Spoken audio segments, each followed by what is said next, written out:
Good morning, children. In the last class, we have learned about division using repeated subtraction. Yes, today we'll learn about forming division sentences. Okay, children, here you can see 4 children are there and each child has 3 lollipops. Yes, each child has 3 lollipops each and 4 children are there and total lollipops are 12. Yes, now to find out how many groups. See children, if total number of lollipops are there and how many lollipops does each child has, it is given, then we can find out how many groups are there by using division. Yes, and if how many groups are there and how many lollipops are there, if they have given that, then we can find out how many lollipops are there with each child. Yes, both the ways are possible. If total number is given and groups are given, or else they have given in each groups how many are there. Okay, see here total 12 lollipops are there and each child has 3 lollipops. Yes, we'll see first one, how many groups. Okay, there are 12 lollipops in all. In all, how many are there? 12 lollipops are there.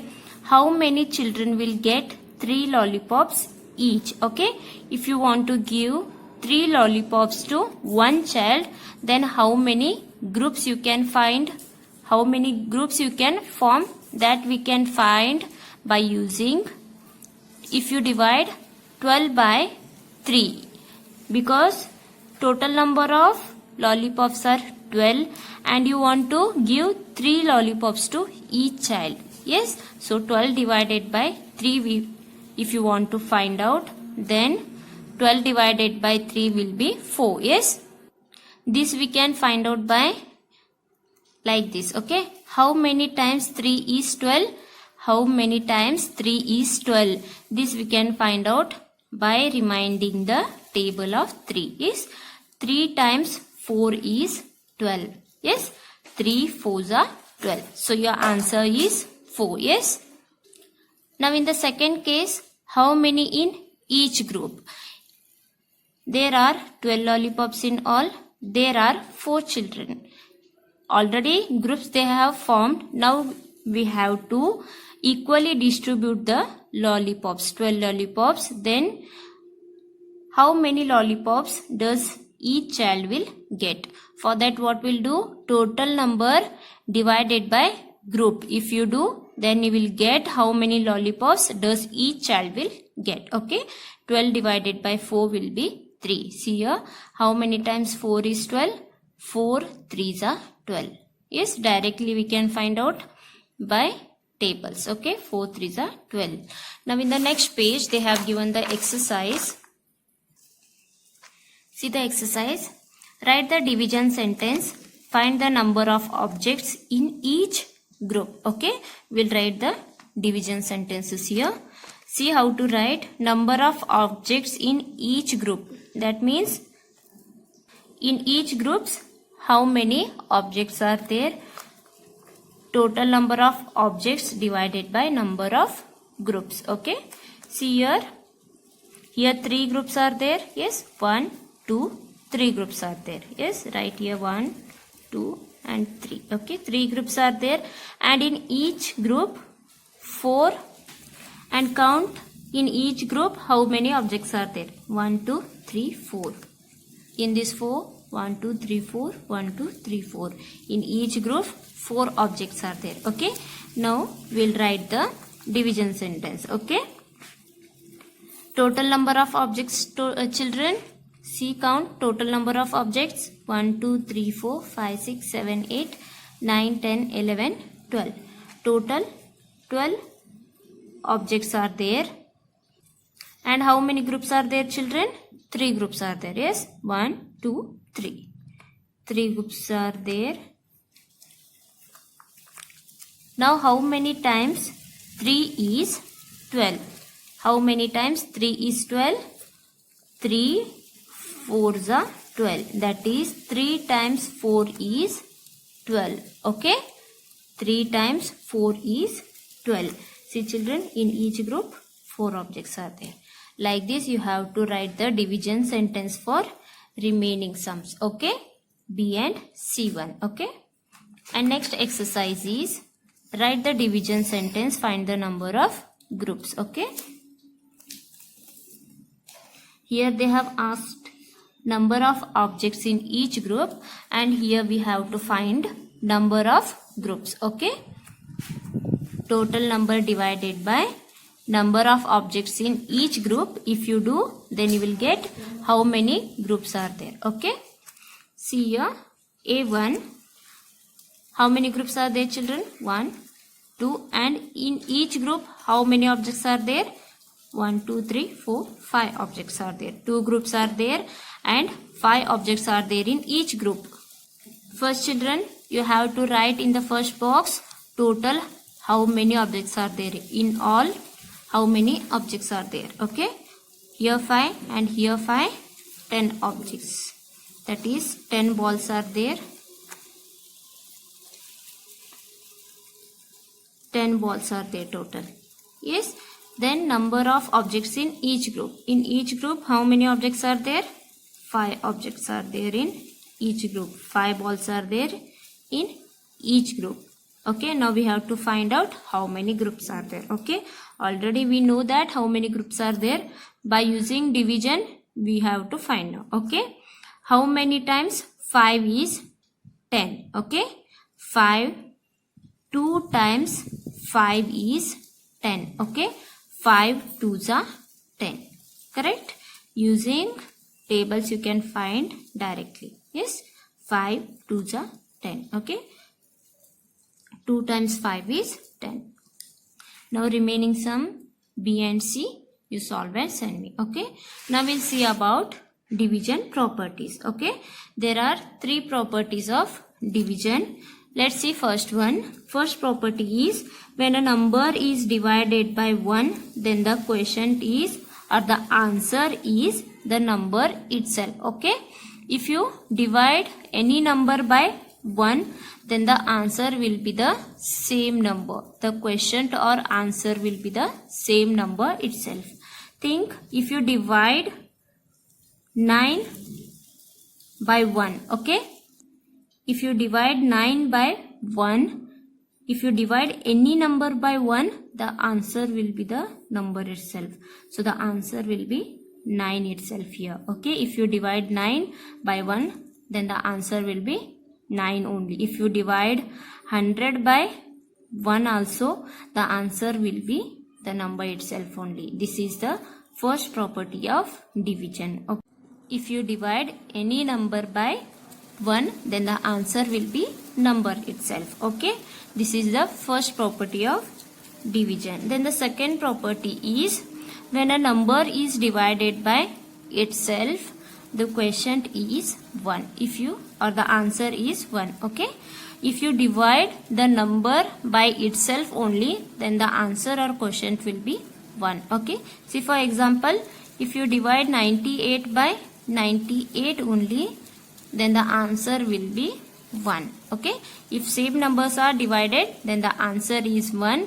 And here in the first property, if you divide 1 by any number, then the answer will be any number. Remember these two. Okay, if you divide, in the second property, if you divide the same numbers, the answer will be 1 always. Okay, then the third property is when 0 is divided by a number, the quotient is 0. Okay, if you divide 0 by any number, then the answer or quotient will be always 0. Okay, this is the third property.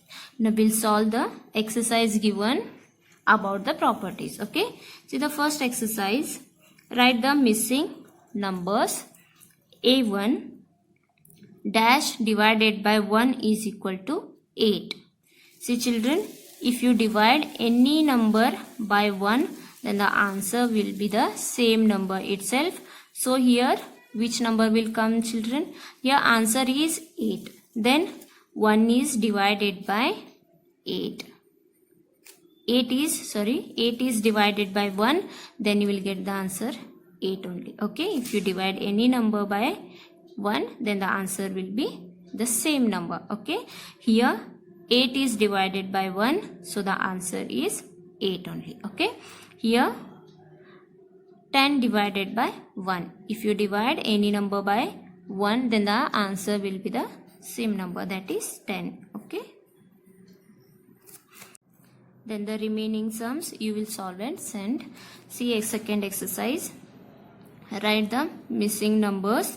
This is about the second property. If you divide the number itself, then the answer will be 1. 6 divided by 6 will be 1 only. Okay, then 9 divided by 9 will be 1 only.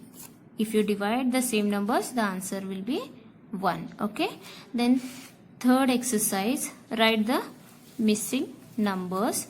If you divide any number by 0, then the answer will be always 0. Okay, here also, here 0 is divided by 3, then also the answer will be 0 only. Okay, now next exercise, solve as fast as you can. This is about the 3 properties of division. Okay, think, solve and send me. Okay, now we'll see about the relation between multiplication and division. Okay, see children, in the multiplication, this is the first factor, this is the second factor, and this is the answer is the product. This we have learned. Yes, and the answer in the multiplication is the your dividend. Okay, the answer in the multiplication is in the dividend. In the division it is dividend, and the first factor is divisor and second factor is quotient. Okay, if the first factor is divisor, then the second factor will be quotient, and if the second factor is divisor, then the first factor will be the quotient, that is answer. Okay, the product will be always dividend, and divisor can be first factor or second factor. If first factor is divisor, then the second factor is your answer, and if the second factor is your divisor, then the first factor is your answer. Okay, remember this. Now next, let's study the relation between the two operations, multiplication and division. One multiplication sentence can be written as 2 in division. Okay, let's see few examples. Okay, see here, 4 2s are 8. 4 multiplied by 2 is equal to 8. This is 4 times 2 is 8. Okay, that is 4 2s are 8. In division, we can form 2 sentences for this one multiplication sentence. Okay, see, total number we have to take in the division. Okay, see first sentence, 8, that is product, answer 8 divided by 2. Okay, if you take the divisor as second factor, then the answer will be first factor. Okay, 8 divided by 2 will be 4. This can be said as, how many times 2 is 8? 2 4 times is 8, that is 2 4s are 8. Okay, and second sentence is 8 divided by 4 is equal to 2. If you divide 8 by 4, then the answer will be 2. That is, how many times 4 is 8? 2 times 4 is 8. Okay, that is 4 2s are 8. Okay, second example, see here, 4 3s are 12. Okay, first product you have to write here, product you have to write here in the beginning, then first factor if you write, then the second factor will be the answer, and second factor if you divide, then the answer will be your, or the quotient will be second factor. Okay, 12 divided by 3 is 4, and 12 divided by 4 will be 3. Okay, third example, children, this is dividend, this is divisor, and this is quotient. Okay, remember this. Quotient means your answer. 5 multiplied by 2 is equal to 10. This can be written as, in the division, it can be written as 10, that is product or answer, divided by 2, that is second factor, is equal to 5. This 5 is the answer or quotient. If you divide 10 by 2, then the answer is 5. If you divide 5 by 10, then the answer will be 2. Okay, we'll solve the exercise now. Change the multiplication to division. Okay, see here they have given the multiplication sentence. Now we'll write this into division sentences. Okay, first one, 5 multiplied by 4 is equal to 20. Okay, this 20 is your, that is the answer is your dividend. Okay, both the side you have to write the answer as a dividend. Okay, and this is first factor, this is second factor in multiplication. Yes, first write the divisor as 5, then you will get 4 as a answer. Okay, 5 times 4 is 20. Okay, or 4 times 5 is 20. And here if you write 4 as a divisor, then you will get the quotient or answer as 5, that is first factor. Okay, only this much it is. It is very easy, children. Solve the remaining sums and send. Okay, now see the next exercise. Write the quotient as fast as you can. Okay, divisor they have given and dividend also they have given. Now we have to find the answer, that is quotient. Okay, in division the quotient is only called as answer. Okay, the answer is only called as quotient. See first one, divisor is 1 and dividend is 0. So answer will be, anything divided by 0 will be always 0, children. Yes, now next, this also 0, divisor is 2, dividend is 0, so answer will be 0. Yes, anything multiplied by or divided by 0 will be always 0. 4 divided by 0 will be 0. 0 divided by 8 or 8 divided by 0 will be always 0 only. Okay, now next, 1 is a divisor and 8 is a dividend. Okay, now how many times 1 is 8? 1 is 8 times 8. Okay, 1 8s are 8, like this. Okay, now how many times 2 is 8? 2 4s are 8. 2 times 4 is 8. Yes, now how many times 4 is 8? 4. 2 times is equal to 8. 4 2s are 8. Okay, now how many times 8 is 8? 1 time, that is 8 1s are 8. Yes, now solve the remaining and send me. Okay, thank you.